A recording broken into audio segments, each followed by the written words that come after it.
ఈరోజు ఈ వీడియోలో నేను కాకరకాయ ఉల్లికారం రెసిపీ తయారీ విధానం చూపిస్తానండి. ఇది చాలా బాగుంటుంది. కాకరకాయ ఇష్టం లేని వాళ్ళు కూడా ఒక్కసారి ఇది ట్రై చేయండి, మీకు తప్పకుండా నచ్చుతుంది. కాకరకాయ కూడా ఎక్కువ చేదుగా కూడా ఉండదు. ఇంకా ప్రాసెస్ చూసేద్దాం. అందరికీ నమస్తే, welcome back to my channel. నేను మీ నాగలక్ష్మి. ఇక్కడ నేను కాకరకాయల్ని 1/2 kg తీసుకున్నాను. దీని మీద ఉన్న పై పట్టుని ఇలా కత్తితో తీసేసుకోవాలి. ఇంకా నా వీడియోస్ మీరు ఫస్ట్ టైం చూస్తుంటే సబ్స్క్రైబ్ చేసుకోండి. ఇంకా ఈ విధంగా పైన ఉన్న పొట్టును మొత్తం తీసేసుకోవాలి. మీద ఉన్న పై పొట్టుని తీసేసుకున్నాక ఆ చివర ఈ చివర కట్ చేసుకొని, ఇది కాకరకాయ పెద్దగా ఉంది కాబట్టి హాఫ్కి కట్ చేసుకోవాలి. కట్ చేసుకుంటేనే చక్కగా అన్నీ ఉడికి ఫ్రై అవుతాయి. అదే పెద్దగా ఉంటే అసలు సరిగ్గా ఫ్రై అవ్వదు. ఇలా మనం తీసుకున్న 1/2 kgని చక్కగా ఇలా కట్ చేసుకోవాలి. ఒకవేళ మీరు తీసుకునే కాకరకాయ చిన్నవి అయితే వాటిని కట్ చేసుకో అవసరం లేదు. వీటిని శుభ్రంగా కడిగి పొయ్యి మీద ఒక బౌల్లో వాటర్ యాడ్ చేసుకొని ఈ ముక్కలను వేసి చక్కగా ఉడికించుకోవాలి. ఒక 5 minutes ఉడికించుకుంటే సరిపోతుంది.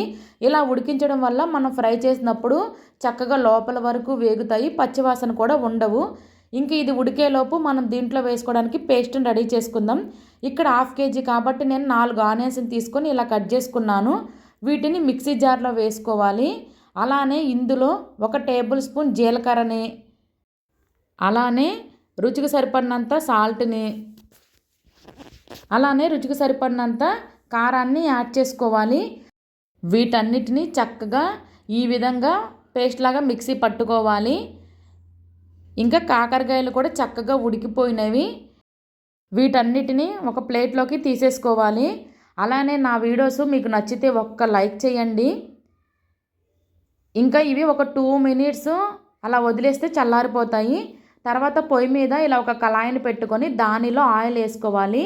ఇక్కడ మనం కాకరకాయలన్నిటిని డీప్ ఫ్రై చేస్తున్నాం కాబట్టి ఆయిల్ కొంచెం ఎక్కువే పడుతుంది. ఆయిల్ హీట్ అయిన తర్వాత దీనిలో కాకరకాయలను యాడ్ చేసుకోవాలి. మనం ఆల్రెడీ ఈ కాకరకాయలను ఉడకబెట్టాం కాబట్టి ఫ్రై అవ్వడానికి ఎక్కువ టైం పట్టదు. ఒక 5 minutes లోపే ఇవి చక్కగా డీప్ ఫ్రై అయిపోతాయి. మంట అనేది మీడియం ఫ్లేమ్లో పెట్టుకోవాలి. ఇంకా వీటిని చక్కగా కలుపుకుంటూ ఉండాలి దగ్గరే ఉండి. ఇంకా మీకు ఎలాంటి రెసిపీస్ కావాలో కూడా నాకు కమెంట్ చేయండి, నెక్స్ట్ టైం చేస్తాను. ఇంకా వీటిని చక్కగా ఇలా కలుపుకుంటూ వేగించుకుంటూ ఉండాలి, ఈవెన్గా కలుపుకుంటూ ఉండాలి. ఇంకా కాకరకాయలు అనేది వీడియోలో చూడండి ఇంకా చక్కగా అన్నీ ఫ్రై అయిపోయాయి. ఇప్పుడు మనం వీటిని వేరే ప్లేట్లోకి తీసేసుకోవాలి. కొంచెం చల్లారాక దీనిని నైఫ్తో ఈ విధంగా నాట్ పెట్టుకొని మనం మిక్సీ పట్టిన పేస్ట్ని ఇందులో పెట్టుకోవాలి. కటింగే మనం వీటిని నాట్ పెట్టేస్తే కాకరకాయలు ఉడికేటప్పుడు మొత్తం విడిపోతాయి. అందుకే ఇవి నేను ఫ్రై అయిన తర్వాతే నాట్ పెట్టాను. ఇంకా ఈ విధంగా మొత్తం అన్నిటి ముక్కలకి మనం ఇలా పేస్ట్ని పెట్టేసుకోవాలి. ఇంకా ఈ విధంగా తర్వాత మనం ఇందాక డీప్ ఫ్రైకి ఎక్కువ ఆయిల్ వేసాం కదా, దాన్ని కొంచెం తీసేసుకొని జస్ట్ కొంచెం ఆయిల్ ఉంచి దానిలో కొంచెం కరివేపాకును వేసి వేగించుకోవాలి. ఇంకా అది కొంచెం వేగిన తర్వాత ఈ ముక్కలన్నిటిని మనం పెట్టి వేగించుకోవాలి. ఫ్రై చేసినప్పుడే కాకరకాయలు ఆల్మోస్ట్ ఫ్రై అయిపోయినాయి. ఇప్పుడు మనం పెట్టిన పేస్ట్ పచ్చివాసన పోయేంత వరకు వేగించుకుంటే సరిపోతుంది.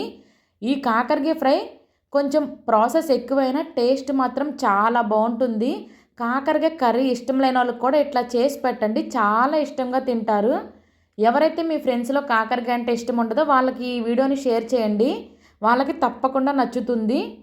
ఇంకా ఈ విధంగా చక్కగా కలుపుకుంటూ ఫ్రై చేసుకోవాలి. ఇంకా ఒక 5 minutes లోపే ఇది చక్కగా ఫ్రై అయిపోతుంది. ఇంకా ఈ విధంగా ఫ్రై అయిన తర్వాత స్టవ్ను ఆఫ్ చేసేసుకోవాలి. అంతేనండి, టేస్టీ టేస్టీ కాకరకాయ ఉల్లికారం రెసిపీ రెడీ. ఈ వీడియో మీకు నచ్చితే ఒక్క లైక్ చేయండి, ఫ్రెండ్స్ అండ్ ఫ్యామిలీకి షేర్ చేయండి. ఇలాంటి టేస్టీ అండ్ సింపుల్ రెసిపీస్ కోసం నా ఛానల్ని ఇప్పుడే సబ్స్క్రైబ్ చేసుకోండి. Thanks for watching. Bye bye.